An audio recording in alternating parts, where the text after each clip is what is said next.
Good morning students. So ఇంకా మనకి 3 types of applications of electrolysis ఇంకా మిగిలిపోయాయి. అవి 3 టైప్స్ ఇంకా మిగిలిపోయినవి ఏంటంటే ఎలక్ట్రో టైపింగ్ ఒకటి, ఎలక్ట్రో ఫార్మింగ్ ఒకటి, ఎలక్ట్రో క్లీనింగ్ ఒకటి. ఓకేనా? ఇవన్నీ చిన్న చిన్న మెథడ్స్ అనమాట. తొందరగా మనం డిస్కస్ చేసుకుందాం ఈ వీడియోలో. So let us go into the topic of the remaining 3 methods which are there in the applications of electrolysis. Previous video lo manam em chusam, previous video lo electrolysis applications lo first one electroplating chusam, second one electro refining chusam, third one vachesi electrometallurgical process ee moodu chusam. So ippudu ee video lo manam we are going to cover with electro forming, electro typing and electro cleaning methods. So let us go for the first one. First one vachesi electro typing. So this is a process in which woodcuts, printing plates, engravings and sculptures are reproduced by the process of electrolysis. So in this process generally ikkada ఏమేం తయారవుతాయి electro typing ప్రాసెస్లో మనకి ఏమేం use అవుతాయి అనేది ఇక్కడ important points రాసాను చూడండి. Woodcuts, printing plates, engravings and sculptures. So woodcuts మీరు కొన్ని పిక్చర్స్ నేను పెడుతున్నాను. సో ఆ పిక్చర్స్ని చూస్తే మీకు క్లారిటీగా కొంత ఐడియా వస్తుందన్నమాట. సో మనకి యాక్చువల్గా మౌల్డ్స్ అనేవి తయారు చేస్తారు. ఓకేనా? ఆ మౌల్డ్స్ యూజ్ చేసి అంటే వ్యాక్స్ తోటి మౌల్డ్స్ అనేవి తయారు చేస్తారు. ఆ మౌల్డ్స్ అంటే ఒక ప్రింట్, ఒక అచ్చు టైప్లో అనమాట. సో ఆ మౌల్డ్ని దాని మీద మనకి మెటాలిక్ సర్ఫేస్ రావడం కోసం బ్లాక్ లెడ్ కోటింగ్ అనేది వేస్తారు, లేకపోతే గ్రాఫైట్ పార్టికల్స్ని స్ప్రింకిల్ చేసి ఒక కండక్టింగ్ మెటీరియల్ లాగా తయారు చేస్తారు. యాక్చువల్లీ వుడ్ అనేది బ్యాడ్ కండక్టర్ కదా. సో వుడ్ కట్స్, వుడ్ తోటి లేకపోతే వ్యాక్స్ తోటి మీకు మౌల్డ్స్ అనేవి తయారు చేసుకుని ఆ మౌల్డ్స్ తోటి కండక్టింగ్ మెటీరియల్ తయారు చేస్తారనమాట. Either with graphite or with black lead to give metallic surface. Then it is subjected to electro deposition. ఓకేనా? సో ఇలా ఎలక్ట్రో టైపింగ్ అనేది మౌల్డ్స్ తయారు చేసుకోవడానికి, ప్రింటింగ్ ప్లేట్స్, ఎన్గ్రేవింగ్స్, ఓకేనా, దేని మీదైనా మీకు కోటింగ్ వేయాలనుకోండి, ఎన్గ్రేవ్ చేయాలనుకోండి అంటే చెక్కాలి. ఓకేనా? అంటే స్కల్ప్చర్స్, కొన్ని రకాల మనకి యాంటిక్ మెటీరియల్ తయారు చేస్తున్నారు కదా ఈ మధ్య. యాంటిక్ మెటీరియల్స్, యాంటిక్ అంటే డెకరేటింగ్ మెటీరియల్స్ అనమాట.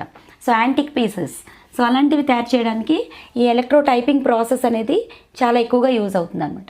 So engravings, sculptures, carvings, so ఇట్లాంటి ఆర్టిస్టిక్ మెటీరియల్. ఓకే, సో ఇవన్నీ తయారు చేయడానికి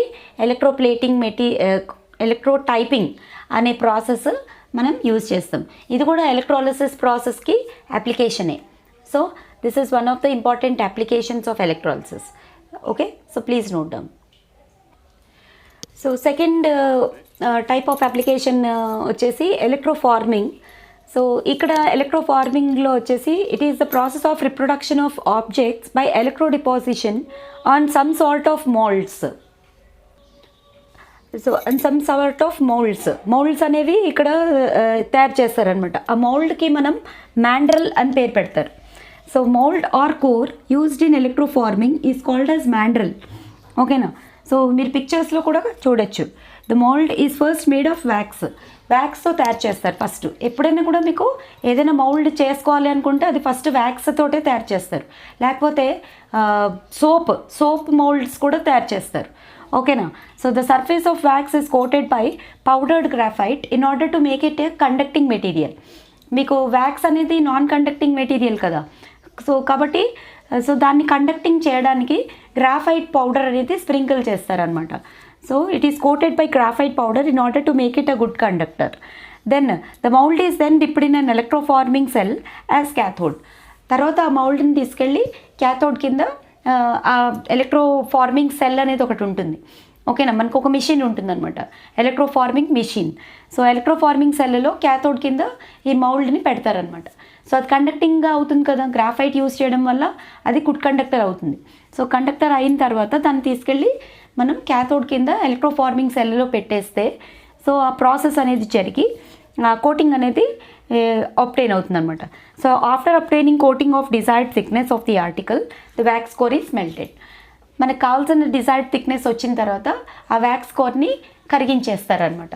అప్పుడు అది అదే షేప్లో, ఆ మౌల్డ్ షేప్లో మనం ఏ ఆర్టికల్ షేప్లో మనం తయారు చేయాలనుకుంటున్నామో అదే షేప్లో ఆ మెటల్ డిపాజిషన్ అనేది జరిగిపోతుంది అనమాట. సో ఇలా మనకి కావాల్సిన different types of printing articles అనేవి మనం ప్రొడ్యూస్ చేసుకోవచ్చు. సో ఈ ఎలక్ట్రో ఫార్మింగ్ అనేది మనం ఎక్కడ చూస్తాము అంటే in aerospace and defence. In aerospace manufacturing parts like wing skins, aeroplane wings అనమాట, heat shields and erosion guards.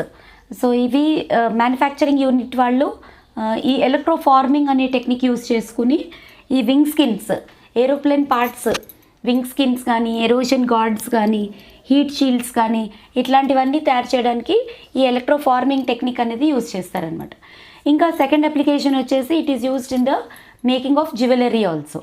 Okay, so these are the applications of electroforming. So next third method వచ్చేసి electrocleaning. The article with oil or grease, ఏదైనా ఆర్టికల్కి బాగా oil కానీ grace కానీ పట్టించామనుకోండి, పట్టించిన దాన్ని మనం క్లీన్ చేయాలనుకున్నప్పుడు ఈ ఎలక్ట్రో క్లీనింగ్ ప్రాసెస్ అనేది చాలా ఈజీగా, చాలా వండర్ఫుల్ మెథడ్ అనమాట ఫర్ క్లీనింగ్.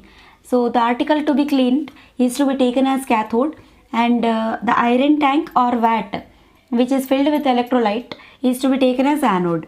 ఓకేనా, గుర్తుపెట్టుకోండి, iron tank or vat which is filled with electrolyte is to be taken as anode. So ఇక్కడ హైడ్రోజన్ గ్యాస్ అనేది బబుల్ చేస్తారనమాట. సో హైడ్రోజన్ గ్యాస్ బబుల్ చేసినప్పుడు క్యాథోడ్ దగ్గర గ్రీస్ ఆర్ ఆయిల్ స్టెయిన్స్ అన్నిటిని అది క్లీన్గా రిమూవ్ చేసేస్తుంది. మనం ఎంత కష్టపడి నార్మల్ మాన్యువల్ మెథడ్స్ యూజ్ చేసినా కూడా అవి సరిపోవు అనమాట అది క్లీన్ చేయడానికి. అదే హైడ్రోజన్ గ్యాస్ బబుల్ చేసిన వెంటనే ఏమవుతుంది, అది ఆ గ్రీస్ని లేకపోతే ఆయిల్ని కంప్లీట్గా రిమూవ్ చేసేస్తుంది. సో ఇక్కడ 2 types ఆఫ్ ఎలక్ట్రో క్లీనింగ్ ఉందండి. First one is cathodic cleaning and second one is anodic cleaning. So cathodic cleaning, anodic cleaning. ఇక్కడ చూడండి, క్యాథోడిక్ క్లీనింగ్ వచ్చేసి క్యాథోడ్ వచ్చేసి the article to be cleaned is to be taken as cathode, anode can be any other metal and electrolyte వచ్చేసి ఇక్కడ acid తీసుకుంటున్నాం, phosphoric acid H3PO4 is to be taken as electrolyte. So ఈ electro cathodic cleaning వచ్చేసి non ferrous మెటీరియల్స్ని clean చేయడానికి use అవుతుంది. Non ferrous materials like zinc and aluminium. ఇక్కడ వచ్చేసి hydrogen gas bubble చేస్తారు. అదే ఇక్కడ మీకు యానోడిక్ క్లీనింగ్లో ఆపోజిట్గా జరుగుతుంది అనమాట. క్యాథోడ్ ఏమో any other metal can be taken as cathode and anode is the article to be cleaned and electrolyte వచ్చేసి ఇక్కడ బేస్ తీసుకుంటున్నాం. మనం క్యాథోడిక్ క్లీనింగ్లో యాసిడ్ తీసుకున్నాం కదా, ఫాస్ఫోరిక్ యాసిడ్ తీసుకుంటే అటుపక్క యానోడిక్ క్లీనింగ్లో బేస్ తీసుకుంటారనమాట. NaOH solution is to be taken as electrolyte. So this anodic cleaning అనేది ఫెర్రస్ మెటీరియల్స్ని క్లీన్ చేయడానికి యూజ్ అవుతుంది, ఫెర్రస్ మెటల్స్ అండ్ అలాయ్స్ని. క్యాథోడిక్ క్లీనింగ్ని నాన్ ఫెర్రస్ మెటీరియల్స్కి యూజ్ చేస్తారు, యానోడిక్ క్లీనింగ్ని ఫెర్రస్ మెటీరియల్స్కి యూజ్ చేస్తారు. ఓకేనా, ఇక్కడ హైడ్రోజన్ గ్యాస్ బబుల్ చేస్తే యానోడిక్ క్లీనింగ్లో ఆక్సిజన్ గ్యాస్ అనేది బబుల్ చేస్తారనమాట. Oxygen gas is bubbled at anode for cleaning. Okay, so this is the difference between cathodic cleaning and anodic cleaning. So this is about all the types of applications of electrolysis we have covered. Okay, so please note down each and every point and understand the points carefully. Okay, thank you for watching. Bye.